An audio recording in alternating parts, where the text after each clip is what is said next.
আসসালামু আলাইকুম গাইস। আজকে আমার সাথে ঘটে যাওয়া একটি ঘটনা শেয়ার করব।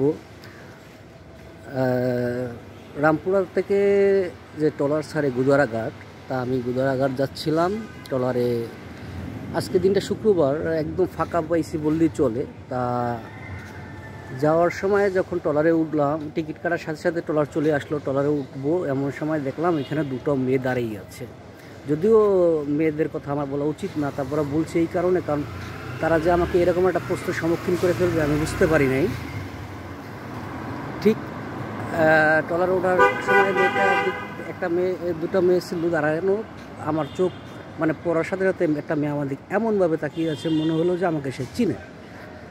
বাট আমি যেহেতু আমাকে সে ডাকও দেয় না, চিনে তো অবশ্যই ডাক দিবে বা জিজ্ঞেস করে ভাইয়া কেমন আছেন। সো আমি আর দেখে না ডাকার ভান করে ঘুরিয়ে নিলাম। তারপর ট্রলারে যখন উঠলাম, ট্রলারে যাত্রী ছিলাম সর্বমোট 5 জন। তা আমি সামনের সিটে বসলাম, মেয়ে দুটো ভিতরে সিটে বসলো।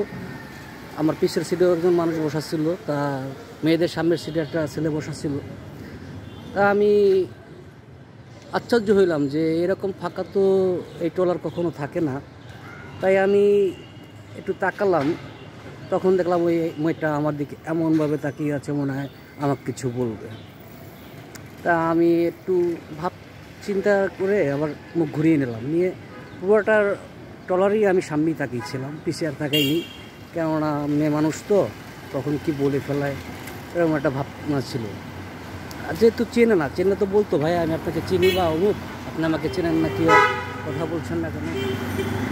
ঠিক যাত্রা শেষে যখন ট্রলার থেকে নামবো, তখন আমি চিন্তা করলাম মেয়েটা আগে নেমে যাক, পরে আমি নামবো।